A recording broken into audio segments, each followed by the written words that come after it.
In Napoleon Hill's fantastic book, Think and Grow Rich, he has a chapter called The Mystery of Sex Transmutation. Now, most people that have read this book, if you talk about the book, they always share concepts and ideas, but they always skip over this chapter. And if you ask them about it, they're always like, oh, that's a weird chapter. They kind of brush it off as not really that important, or it kind of gets a bad rap because of the time this book was written. Gender equality wasn't really what it is today, or it was a lot worse than it is today, you could say. And so that kind of overshadows what the message really is. But for me, The Mystery of Sex Transmutation is one of the most interesting and powerful chapters of the whole book.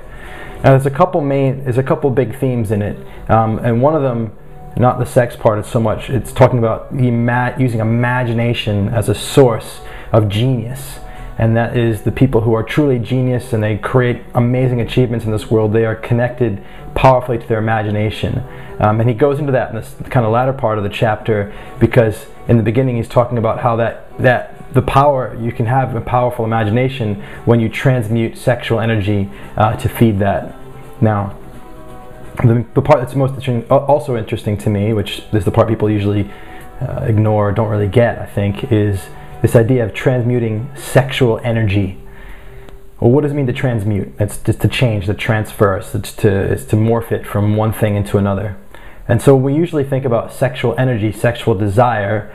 We probably typically think that gets dissipated or used up or flows through sexual activity, through flirting, making out, having sex, masturbating, whatever.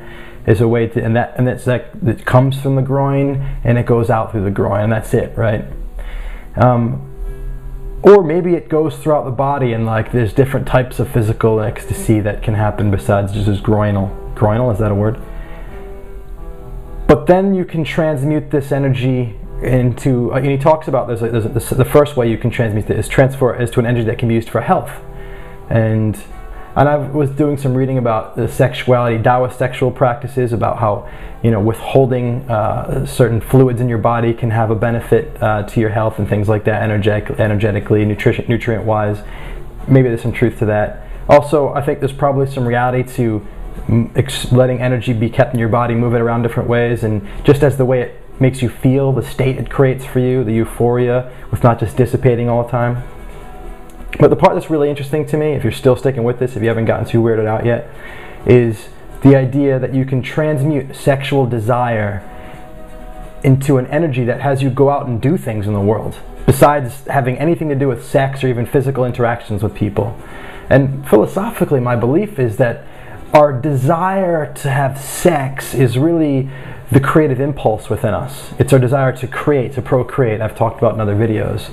And so if I want to go out in the world and procreate, if my groin is yearning me towards my wife to procreate and make babies, yeah, that might be something we do. But what if instead of that always being the thing, that energy moved its way up into my heart, and it drove me out into the world to do something else, to go make a video, or to write something, or to engage and be present with a client, to serve the world in some way, to create something in the world, not necessarily creating another human being. And I think this is an important point. It's becoming more and more important in society today with population growth and everything. It's like human beings have the creative desire, we have the creative impulse, we want to go out and we want to make more.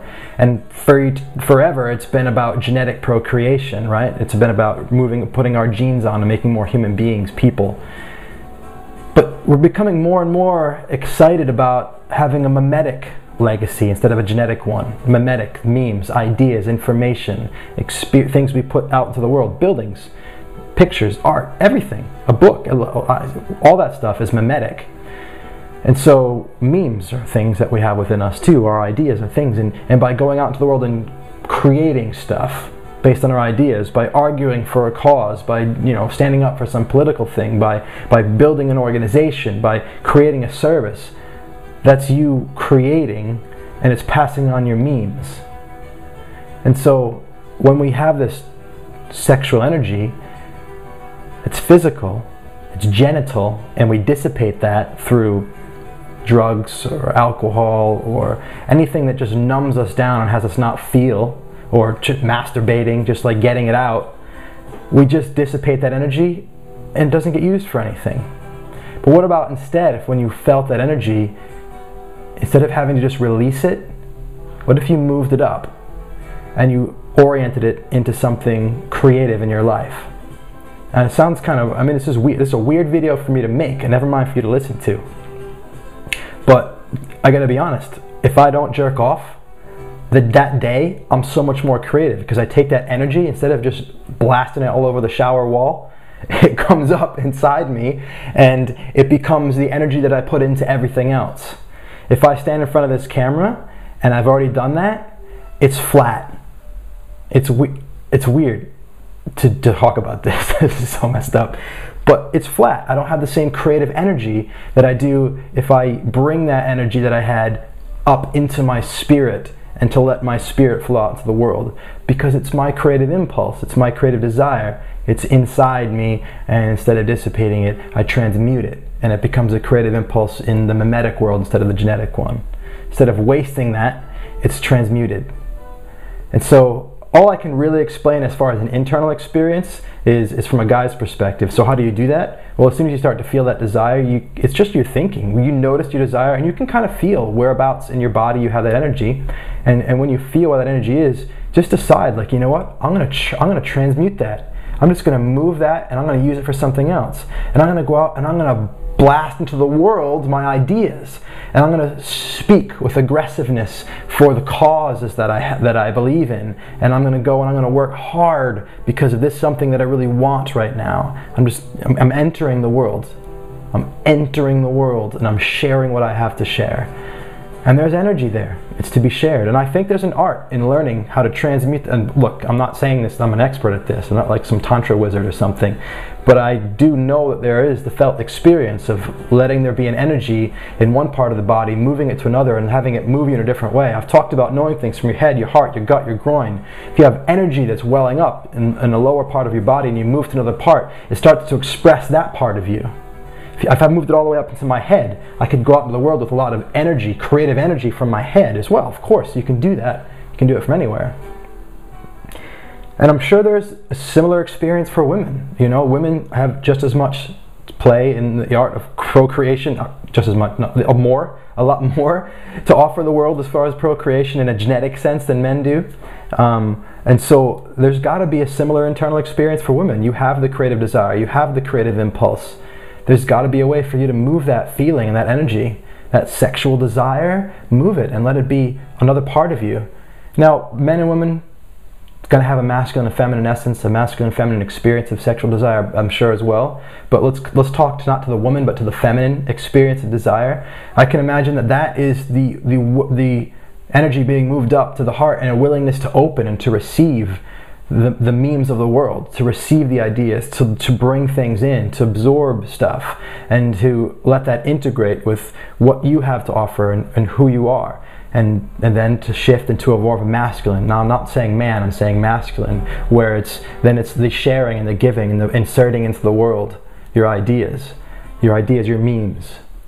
So really this is a message to when you get horny, move it up to your heart and your head, and go out and make love with the world and spread your memes. I hope this makes sense to you guys, because this is a long shot. I've never talked about this in public, never mind looking into a camera and putting it out in the world of YouTube and just seeing what people think. But hey, look, have a read of the chapter, The Mystery of Sex Transmutation. Just type it in on Google, you'll find the chapter for free out there. Read it.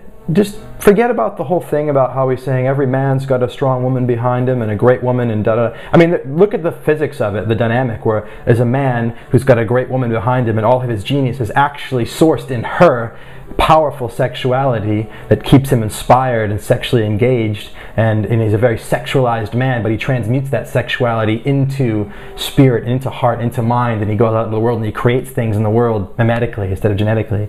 Look at the physics of that, I know, but at the same time, don't pay attention to the fact that it's a man and a woman. I mean, that's old. That's an old way of looking at it, and I think obviously it works with man and man, woman and woman, you know, and it works for woman and man, all different ways. Because at the end of the day, it's really about essence. We're more the same, men and women, than we are different. And we all have the feminine and masculine essence within us. And I think the more we can move our desire for sexuality up into other parts of us and express ourselves in our masculine and our feminine, the more we can live our truth. Hey, look, there's stuff we want in our hearts, there's stuff we want in our minds. That's where you get the energy. That's where it comes from. You know, the whole, hey, you got balls, like that. It's not just a funny metaphor. It's maybe that's where the energy hangs out. There's a lot of, you know, these phrases. Hey, he's got big balls. These phrases, there's something in them, right? Like, why do they say that? Because there's something in that, and so there's an energy in that place that can be brought up. She's got big ovaries, man. She's got big ovaries. She's going out into the world and she's a leader. You know, whatever. Anyway, Mystery of Sex Transmutation, Napoleon Hill's book, Think and Grow Rich. Leave me your comments. I'm sure this is going to be a weird one. I'm happy to learn. I'm not an expert at this. It's something I'm on the journey with as well. So share your insights, your ideas, ask questions. Tell me I'm a freaking lunatic for talking about masturbation and personal development at the same time. I don't care. Much love. Don't jerk off. Change the world.